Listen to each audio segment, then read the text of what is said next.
C'est une initiative qui est, à ma connaissance, totalement unique au monde, puisqu'en fait, on associe une activité touristique et ludique, parce que les gens s'amusent beaucoup en montant dans le ballon, à un geste citoyen, parce que le ballon permet aussi de mieux comprendre et de mieux mesurer la pollution.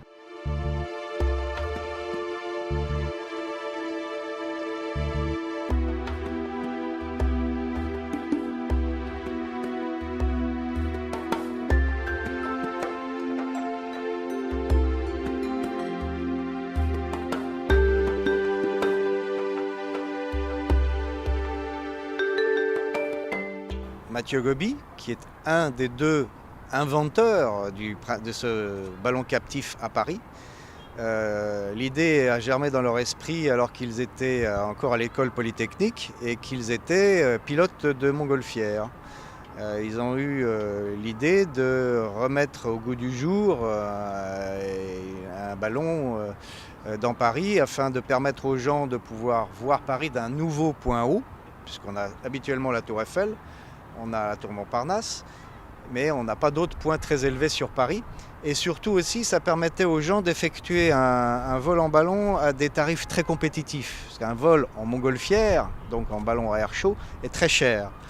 Donc c'était deux moyens très attrayants qui permettaient aux gens, parisiens, étrangers, de découvrir Paris d'une autre manière.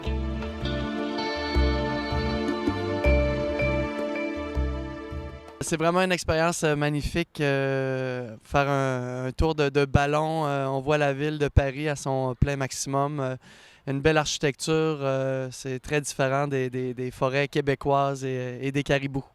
Le vol, il était très bien, c'est très sympa, et puis surtout avec ce temps-là, c'est quand même très cool. Effectivement, c'était très agréable. Nous avons installé un ballon à Paris en 1999, au moment où la ville de Paris fêtait le passage à l'an 2000. Nous avons, au fur et à mesure que le temps passe, continué à réfléchir sur des moyens d'utiliser ce ballon à des fins autres que touristiques. Et nous avons mis au point une enveloppe et un système avec des lumières dessus qui permettent aux gens, qu'ils passent à côté ou même d'assez loin, rien qu'en le regardant, de regarder quelle qualité d'air il respire, tout simplement. Et c'est donc un moyen très intéressant de se tenir informé et éventuellement, grâce à cette information, de choisir un moyen de transport adapté à la qualité de l'air qu'il y a en ce moment et qui est affiché sur le ballon. Moi j'utilise la voiture, mais du coup les jours où on est en pic de pollution, j'évite, je rentre en vélo puisque j'essaye de trouver un autre moyen de transport. C'est pas tous les jours facile, mais quand c'est possible, je le fais. Moi, j'utilise que les transports en commun, déjà, très rarement la voiture. Et à part ça, je sais pas trop quoi faire de plus. Le ballon est avant tout un outil touristique, puisqu'on emporte des passagers et on leur permet de survoler Paris à bord du ballon. Voilà, bonjour à tous, on va monter à 150 mètres. Ça veut dire que nous allons nous retrouver un petit peu au-dessus du 2e étage de la Tour Eiffel. Mais comme le ballon ne produit aucune pollution, puisqu'il n'y a pas de moteur à bord, et comme il s'élève comme ça dans l'air, en fait, il est particulièrement pertinent pour aller mesurer ce qui se passe dans l'air à différentes altitudes et avoir une mesure qui est parfaitement exacte.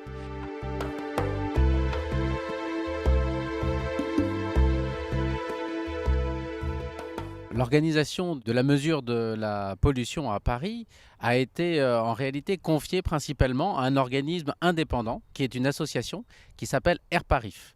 Et Airparif a réparti dans l'ensemble de Paris des capteurs qui mesurent les différentes sources de pollution.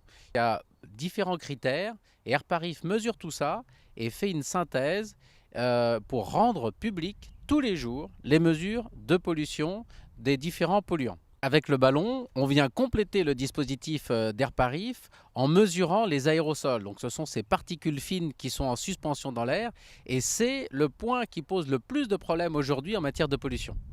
On embarque en fait un petit instrument qui a été mis au point par le CNRS, donc c'est l'organisme de recherche français.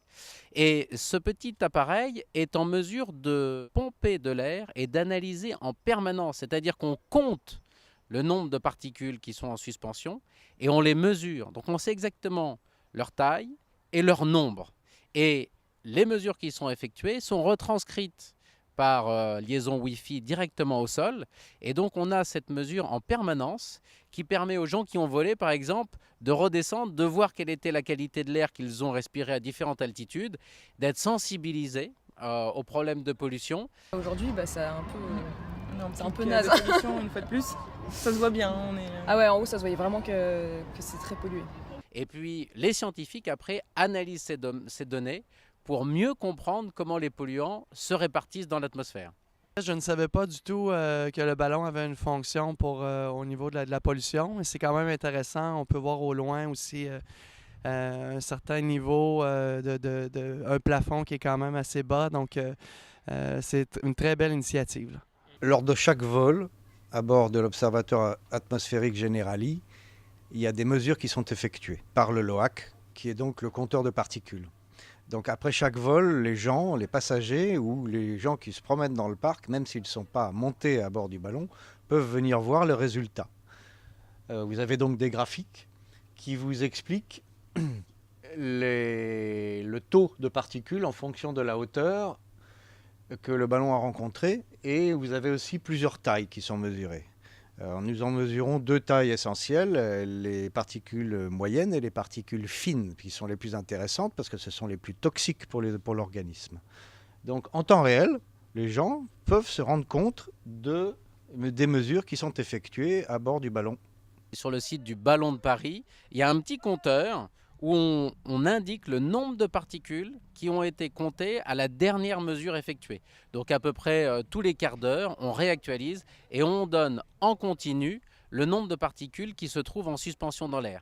Et puis on donne des points de comparaison. Vous voyez, par exemple, un jour à peu près normal de pollution, on va avoir jusqu'à 200 000 particules par mètre cube. On a eu dans des épisodes de pollution très intenses jusqu'à 6 millions de particules. Et aujourd'hui, comme on est en début de pic de pollution, on est à un peu plus d'1 million de particules par mètre cube. Il y a différents seuils d'alerte. Il y a un seuil d'information, quand on approche déjà dans des niveaux qui sont un petit peu élevés. Et puis après, il y a vraiment un niveau d'alerte quand on dépasse les seuils qui ont été établis par la communauté européenne et qui sont considérés comme dangereux. Et puis après, il y a plusieurs critères, il y a plusieurs types de pollution. Il peut y avoir des pollutions au dioxyde de carbone, il peut y avoir des pollutions à l'ozone. Et puis là où on rencontre le plus de problèmes, c'est justement dans des pollutions aux particules fines. Personnellement, je savais que ça servait à mesurer la qualité de l'air. Donc c'est cool parce que ça permet d'allier plaisir et puis sécurité de l'air. Plus elles sont grosses, plus elles sont arrêtées par les voies naturelles, que ce soit le nez ou la gorge, et plus elles sont fines, plus elles vont descendre dans l'organisme et polluer les poumons ainsi que le sang. Aujourd'hui, les moteurs des voitures, les industries et puis un petit peu l'agriculture produisent beaucoup de ces particules fines. Donc on en produit beaucoup. Elles disparaissent uniquement quand il y a du vent ou de la pluie. Ce qui fait que lorsque, comme aujourd'hui, il fait très beau et très calme, il n'y a rien pour disperser les particules que nous émettons. Et donc, elles s'accumulent. Et au bout d'un moment, on atteint des niveaux qui sont dangereux pour la santé. À Paris, on a dépassé le seuil d'alerte à la pollution aux particules fines sur plus de 20 jours au cours de l'année 2014. Et c'est donc un sujet de préoccupation important puisqu'on s'expose même, Paris s'expose même à des amendes, puisqu'il y a le système européen qui a prévu de donner des amendes aux villes qui ont trop de pollution. Et donc il y a des critères. Et là, malheureusement, Paris dépasse les critères sur ce point-là. Alors il y a beaucoup de mesures qui ont déjà été prises. On a évidemment les pouvoirs publics qui ont incité les constructeurs de voitures à faire des voitures moins polluantes. Il y a eu des incitations donc, pour renouveler les voitures. Donc les gens qui achètent des voitures qui polluent moins bénéficient de primes. Ça, c'est très important. Il y a eu à Paris un effort important aussi pour faciliter les déplacements, les transports en commun, donc bus, tram, métro, RER, tout ça c'est des transports qui polluent beaucoup moins, ils sont souvent électriques et puis de se déplacer à plusieurs dans un bus, ça pollue beaucoup moins que de se déplacer individuellement dans une voiture. Il y a des efforts qui ont été faits également à Paris pour inciter les transports en vélo. hein, donc il y a beaucoup de pistes cyclables, il y a un système de vélos en location. Pour les petits trajets, on peut prendre un vélo très facilement et toutes les rues dans Paris ont été aménagées pour que ça devienne facile et donc pour encourager ce mode de déplacement qui évidemment pollue beaucoup moins.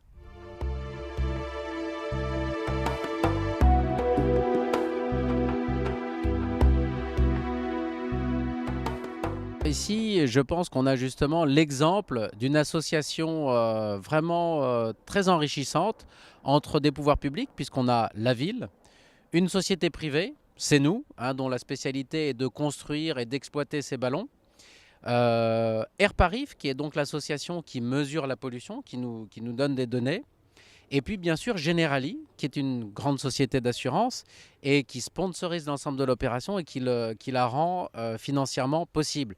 Il faut dire que Generali, en tant qu'assureur, est aussi particulièrement concerné par les problèmes de santé publique et notamment les problèmes de santé publique liés à la pollution de l'air. C'est pour ça que cette opération leur tient à cœur. Et donc, ici, tout le monde s'y retrouve parce que la ville a un ballon gratuitement. On paye même une redevance à la ville. Airparif a un moyen d'informer les Parisiens sur la qualité de l'air, de les informer et de les sensibiliser. Nous, on a un emplacement extraordinaire qui nous permet de faire voler le public au-dessus de Paris. Et Generali bénéficie aussi d'un support de communication assez extraordinaire puisque pendant 5 ans, le ballon flotte au-dessus de Paris à ses couleurs. On est assez fiers parce qu'ici, on a un contrat avec la ville. Il y a des sensibilités différentes, politiques évidemment, au sein du Conseil de Paris. Et dernièrement, le contrat a été renouvelé pour 5 ans à l'unanimité. C'est-à-dire que vraiment tous les élus de la ville ont reconnu que cette opération était très intéressante pour tout le monde. Voilà, donc on espère bien continuer cette exploitation du ballon pendant encore de nombreuses années. Ça fait déjà 15 ans qu'on est là et on espère prolonger. Vous savez, la Tour Eiffel avait été construite uniquement pour une exposition universelle et finalement elle est toujours là, c'est devenu l'un des symboles de Paris.